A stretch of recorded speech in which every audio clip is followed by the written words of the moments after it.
बाद हुमायूं कबीर और असदुद्दीन ओवैसी के गठबंधन वाले चक्रव्यूह के द्वार की करते हैं, जिसे तोड़कर ही ममता बनर्जी चौथी बार राइटर्स बिल्डिंग तक पहुंच सकती है। ममता बनर्जी और बतौर मुख्यमंत्री चौथी बार शपथ के बीच बंगाल में मुस्लिम वोट बैंक अग्निपथ बना हुआ है। दीदी के सामने इस बार सबसे बड़ी चुनौती मुस्लिम वोट बैंक में बिखराव के खर्ते से पार पाने की है। बंगाल के करीब 30% मुसलमान वोट को दीदी अपना फिक्स डिपॉजिट मानती रही हैं।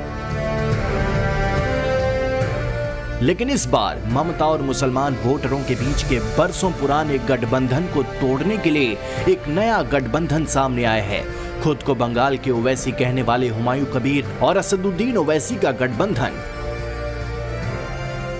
मुर्शिदाबाद में नई बाबरी मस्जिद की बुनियाद रखने वाले हुमायूं कबीर के साथ AIMIM के असदुद्दीन ओवैसी ने चुनावी गठजोड़ की नींव रखी है। अब इस सियासी बुनियाद पर बंगाल चुनाव में किसके लिए जीत का महल खड़ा होगा और कौन हार के खंडहरों में जाएगा, इसकी बंगाल के साथ साथ देश भर में चर्चा है। पश्चिम बंगाल की राजनीति में हुमायूं कबीर और असदुद्दीन ओवैसी का गठजोड़ क्या ममता बनर्जी के लिए बड़ा खतरा है? क्या TMC को इससे बड़ा नुकसान हो सकता है? मुर्शिदाबाद जिले से तृणमूल कांग्रेस के विधायक रहे हुमायूं कबीर ने बीते बरस के आखिरी में बाबरी मस्जिद बनाने का ऐलान किया था। उसके बाद TMC ने उनको निलंबित कर दिया था। कुछ महीने बाद हुमायूं कबीर ने आम जनता उन्नयन पार्टी नाम से एक राजनीतिक दल बनाकर मैदान में उतरने का ऐलान कर दिया। अब उन्होंने ओवैसी की AIMIM से गठजोड़ कर ममता बनर्जी के लिए खतरे की घंटी बजा दी है। अरे गठबंधन टूटेगा नहीं कभी। ये जितना दिन जिंदगी रहेगी मैं या पॉलिटिक्स में रहेंगे। मेरा भाई को साथ अगले ये जो शुरू किया 2026 में, अगले दिन जितना दिन जीऊंगी मेरा पार्टी भी रहेगी, इतना दिन मैं AIM को मेरा गार्जियन मान के, मेरा बड़ा भाई मान के, अगले दिन वो पार्लियामेंट इलेक्शन भी एक साथ लेके। ये गठबंधन पश्चिम बंगाल की कुल 294 सीटों में से 182 सीटों पर चुनाव लड़ेगा।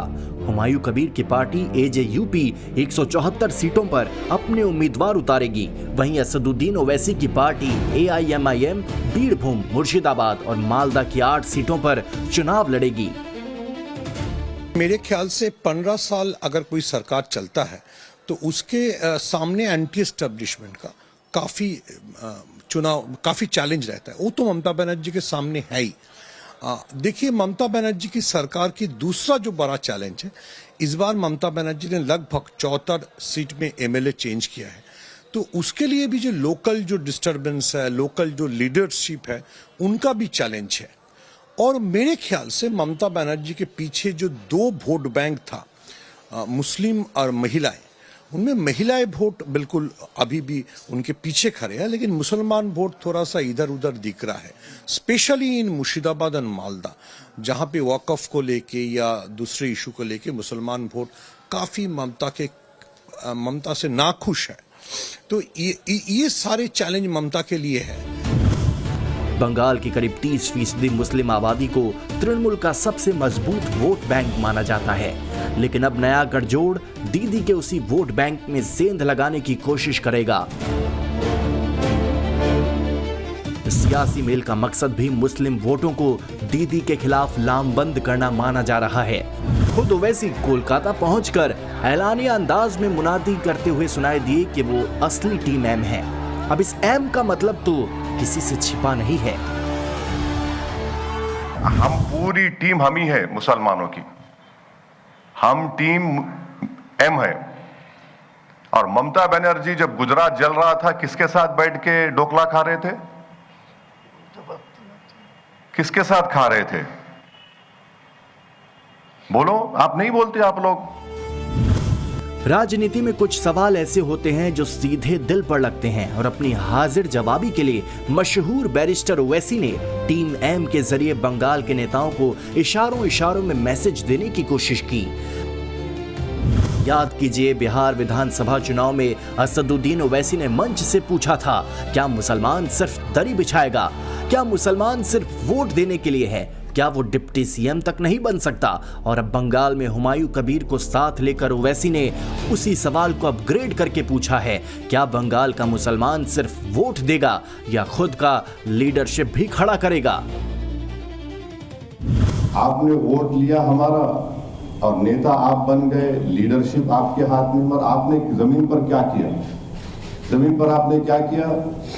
ईद की नमाज के दिन आके दुआ करना।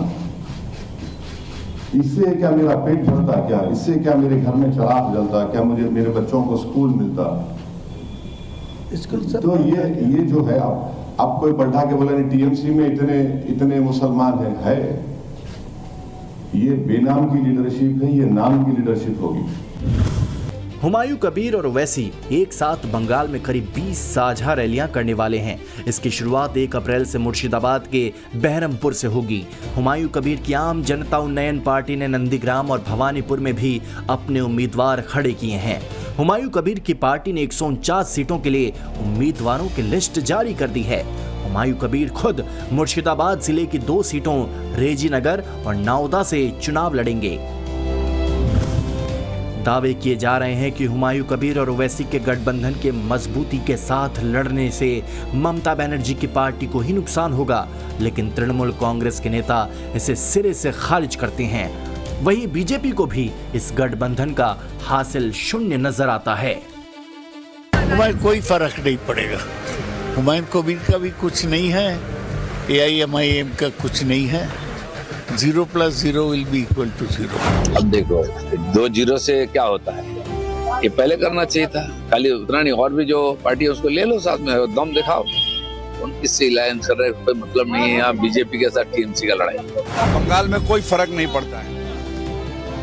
बीजेपी कम्युनल पार्टी, वो एक कम्युनल पार्टी, इसमें कोई फर्क नहीं पड़ता है। हम इंसान के साथ हैं, 24/7 सारा साल करते हैं। तो यहाँ पर हमारे कोई फर्क नहीं पड़ता कौन किसके साथ क्या कर रहा है। ये सब बीजेपी फंडिंग है। कौन आ रहा है, कौन नहीं आ रहा है, किधर हो रहा है, कैसे क्या कर रहा है, वो जाने, उनका काम जाने, हमें अपने से मतलब है।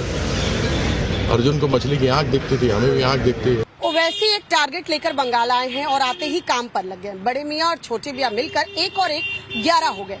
ओवैसी के पास असरदार अंदाज है, डायलॉग डिलीवरी है, लॉजिक है, डेटा है। तो हुमायूं कबीर के पास बंगाली मुसलमानों का नेटवर्क है और बंगाल की राजनीति की समझ का दावा।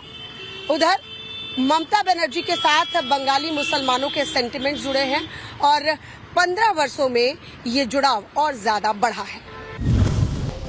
बंगाल के चुनावी नतीजे गवाह हैं। ममता के नाम पर जितने अधिक मुसलमान वोट देते हैं, टीएमसी की सीटें बढ़ती गई हैं। जितना अधिक मुस्लिम वोट, उतनी अधिक टीएमसी की सीटें।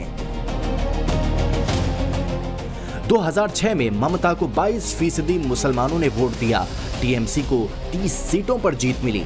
2011 में ममता को 35% मुस्लिम वोट मिले तो दीदी की पार्टी की सीटें बढ़कर 184 हो गई। 2016 में ममता को 51% मुस्लिम वोट मिले तो टीएमसी की सीटें बढ़कर 211 हो गई। 2021 में ममता को 75% मुस्लिम वोट मिले तो टीएमसी की सीटें बढ़कर 215 हो गई। हुमायूं कबीर के साथ मिलकर ओवैसी ममता बनर्जी पर सवाल दाग रहे हैं। खुद को बंगाल के मुसलमानों का सच्चा हमदर्द करार देने में लगे हैं। कुल मिलाकर कहें तो बैरिस्टर ओवैसी ने बंगाल के मुस्लिम सियासत में एक नई हलचल पैदा करने की कोशिश की है, जिस पर बरसों से ममता बनर्जी का सियासी कंट्रोल रहा है। बंगाल में जहां 15% से अधिक मुसलमान हैं, ऐसी 85% मुस्लिम बहुल सीटों में टीएमसी ने 2021 में 75 सीटें जीती थीं, यानी 88% सीटों पर जीत। वहीं ऐसी 101 सीटें हैं जहां 30% से ज्यादा मुसलमान वोटर हैं। उनमें टीएमसी ने 97 सीटें हासिल की, मतलब 96% सीटों पर टीएमसी जीती। जिन 47 सीटों पर 50% से अधिक मुस्लिम वोटर हैं, उन सभी 47 सीटों पर 2021 में टीएमसी जीती। जीत का प्रतिशत 100% रहा। अब इस बार क्या होगा ये देखने वाली बात होगी, क्योंकि हुमायूं कबीर ओवैसी गठबंधन उसी मुस्लिम वोट बैंक को तोड़ने का दावा कर रहा है और बंगाल में मुस्लिम डिप्टी सीएम के साथ साथ सीएम का भी सियासी जुमला आगे कर दिया है। तो मेरा जो गठबंधन का जो नेता है, मेरा वो जो बड़ा भाई है barrister Asadullah Owaisi, member of parliament, वो तो खुद आपको सामने बोला वो डेप्यूटी का लड़ाई नहीं है होना चाहिए, चीफ मिनिस्टर बनने का लड़ाई में उसने तो वही मान लिया। मैं खबरों की रणभूमि में यहाँ शोर नहीं सोच लड़ती है, जहां शब्द नहीं फैक्ट्स वार करते हैं और हर सवाल खोलता है सच की नई परत।